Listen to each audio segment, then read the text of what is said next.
ये रही जनाब इसकी टहनी और छोटा सा रूट बाउल। चलिए बाहर निकाल कर देखते हैं। अरे वाह, कितना खूबसूरत। आज है 30 जनवरी 2026। अस्सलाम वालेकुम मेरे दोस्तों, सजनों और बेलियों। आज मैं एयर लेयर करने वाला हूँ अपने फाइकस बनाना प्लांट को। ये काफ़ी खूबसूरत लगता है। इसकी रूट्स भी जल्दी बाउंड हो जाती हैं। इसकी ग्रोथ अब थम चुकी है। नई ग्रोथ इसकी बहुत कम होगी क्योंकि इस 12 इंच के गमले के अंदर इसकी रूट्स ऑलरेडी बाउंड हो चुकी हैं। अब मैं यहाँ से इस टहनी से एक नया पौधा बनाने वाला हूँ। ये हमारा एक अलग पौधा रहेगा और यहाँ से हम इसकी रूट्स शुरू करवाएंगे और ये ऊपर वाला ये 2 टहनियाँ अलग से पौधा बन जाएंगी। और उसके लिए मैं एयर लेयरिंग कप का इस्तेमाल करने वाला हूँ। इसके अंदर थोड़ी सी मिट्टी भरकर टहनी के साथ हम इसको बांध देंगे तो इसके अंदर रूट्स निकलेंगी। मैं सिर्फ मिट्टी का इस्तेमाल करूंगा, कोई कोकोपीट, कोई पीट मॉस वगैरह लाइट वेट सॉइल का इस्तेमाल नहीं होगा, सिर्फ मिट्टी का इस्तेमाल होगा। सिंपल तरीके से मैं आपको बताऊंगा कि कैसे आपने एयर लेयरिंग करनी है। किसी भी लकड़ी वाले पौधे को जिसकी टिम्बर वुड बन जाती है, जैसा मैंने बताया, जैसे गुलाब का पौधा, मोतिया का पौधा, फाइकस की कोई भी वैरायटी हो, आप इसी तरह उसको एयर लेयरिंग कर सकते हैं। हमें एक तेज़ शार्प ब्लेड चाहिए। इसकी मदद से हम यहाँ पर एक कट लगाने वाले हैं ताकि यहाँ से ही इसको एयर लेयर करके रूट्स डेवलप करवाई जाएं। ऊपर वाला छिलका इसका उतार लीजिए। सफ़ेद हिस्सा जब आ जाए बस वही हमें चाहिए, बहुत ज़्यादा छीलना नहीं है, नहीं तो पौधा मुरझा सकता है। वाटर फ्लो यहीं से जाता है। अगर बहुत ज़्यादा गहराई में हमने कट्स लगा दिए तो फिर यहाँ से पानी ऊपर जा नहीं पाएगा और ऊपर वाला पौधा वैसे ही सूख जाएगा।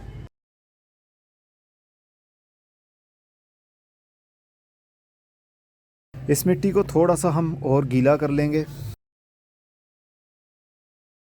पॉट एयर लेयरिंग के लिए हमने कोई खाद वाली मिट्टी का इस्तेमाल नहीं करना, ना गाय का गोबर इस्तेमाल करना है। सिंपल मिट्टी या फिर सिंपल कोकोपीट का इस्तेमाल करेंगे तो ही रूट्स निकल पाएंगी। खाद की ज़रूरत पौधे को तब होती है जब पौधे की जड़ें डेवलप हो चुकी हों। अभी तो बेचारे की जड़ है ही नहीं, तो इसलिए खाद भी नहीं। अब इस कप के अंदर हम इस मिट्टी को भर लेंगे और अब हम ये वाला कप लगा देंगे जहाँ पर हमने कट लगाया है वहाँ पर। और इसको हम लॉक भी कर सकते हैं। ये इसका लॉक है, ये देखिए, ये अब लॉक हो चुका है। अभी थोड़ा सा हम ऊपर से पानी दे देंगे। यहाँ से हम इसको ऊपर से पानी दे सकते हैं। वक्तन फ़वक्तन हम इसको चेक भी कर सकते हैं कि मिट्टी अंदर से खुश्क तो नहीं हो गई। अगर मिट्टी खुश्क हो गई हो तो हम ऐसे ही ऊपर से पानी देकर मिट्टी को नम कर सकते हैं। बहुत ज़्यादा मिट्टी को गीला नहीं रखना होता, सिर्फ हल्का सा नम रखना होता है। तो अभी तक के लिए इतनी नमी काफ़ी है। अब इसको देखते हैं कब तक इसकी रूटिंग शुरू होगी। आप मेरे साथ रहें। 2 महीने 26 दिन बाद अब हम देखते हैं एयर लेयरिंग हमारी कामयाब हुई है या नहीं। अभी मुझे लग तो रहा है जैसे कि यहाँ से एक रूट निकल रही है। ये देखिए कितनी खूबसूरत सी एक जड़ यहाँ से बन रही है। इसको हम खोल कर देखते हैं। अगर कामयाब हो चुकी हुई अभी तक तो फिर हम इस पौधे को नीचे से टहनी को काटेंगे और अलग गमले के अंदर शिफ्ट कर देंगे। ये देखिए काफ़ी हद तक इसकी जड़ें डेवलप हो चुकी हैं, लेकिन यहाँ से अभी प्रॉपर रूट्स निकल नहीं पाएंगी। लेकिन एक भी अगर जड़ निकल आए ना तो समझ आइएगा आपका मकसद कामयाब हो चुका है। अभी थोड़ा सा पानी देता हूँ इसको, लेकिन अभी हम थोड़ा और इंतज़ार करेंगे कुछ दिन। अभी सिर्फ इसको पानी देकर इसके हाल पर छोड़ देते हैं। चलिए फिर मिलते हैं कुछ दिन बाद। 3 महीने 10 दिन बाद अब इस कप के अंदर थोड़ी बहुत रूट्स तो आ चुकी होंगी। अब मैं यहाँ से इसकी टहनी को काट लूँगा और अलग गमले के अंदर एक अलग टहनी वाला पौधा शिफ्ट कर दूँगा। चलिए, इसको कटर से तो नहीं लेकिन आरी से काटना पड़ेगा।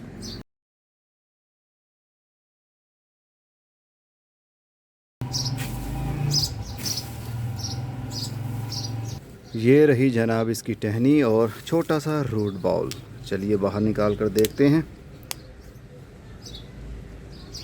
अरे वाह, कितना खूबसूरत इसका रूट बाउल बन चुका है। देखिए जड़ें आपको दिख रही होंगी। अब इसको बड़ी जगह की ज़रूरत है। फटाफट से हम बिना देर किए लगा देते हैं इसको बड़े गमले के अंदर। मिट्टी वही पुरानी मिट्टी जो बार बार आपके गार्डन से निकलती है, वही मिट्टी का इस्तेमाल आप कर सकते हैं।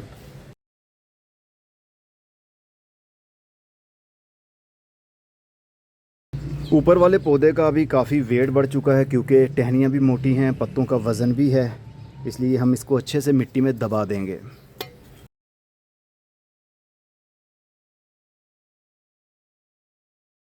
और अब फटाफट से हम पानी देंगे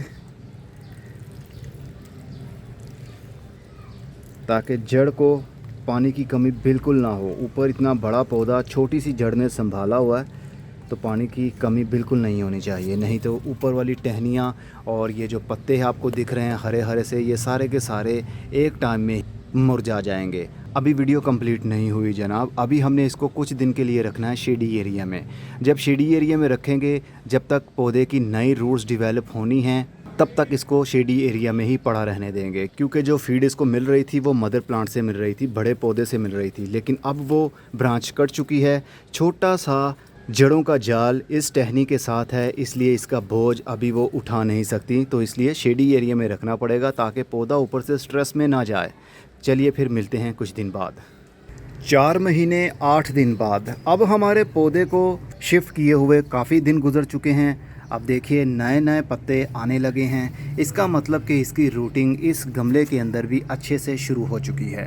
अब ये हमारा कंप्लीट एक पौधा बन चुका है जो कि काफ़ी मैच्योर दिख रहा है, काफ़ी बड़ा पौधा है और इसकी ऊपर से काफ़ी अच्छी नई ग्रोथ भी शुरू हो चुकी है। अब हम इसको चाहें तो थोड़ा ब्राइट एरिया यानी धूप वाली जगह पर भी रख सकते हैं। इसके नीचे देखते हैं, अरे वाह, ये देखिए वाइट कलर की रूट्स अब इस गमले की मिट्टी में से बाहर निकल रही हैं।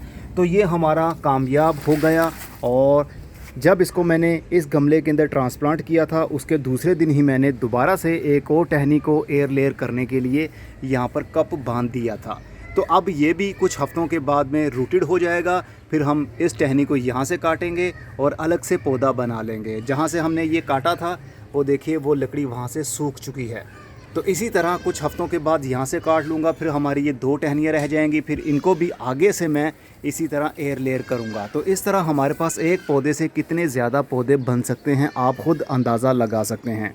हमने किसी स्पेशल चीज़ का इस्तेमाल नहीं किया, हमने कोई खाद का इस्तेमाल नहीं किया, कोई रूटिंग हार्मोन नहीं लगाया, बस सिंपल तरीके से आपको बताया कि कैसे करना है। अगर ये कप भी आपके पास ना हो जो कप मैंने वो लगाया है, तो फिर आप यहाँ पर एक शॉपर यानी छोटी सी पॉलीथीन की थैली भी बांध सकते हैं।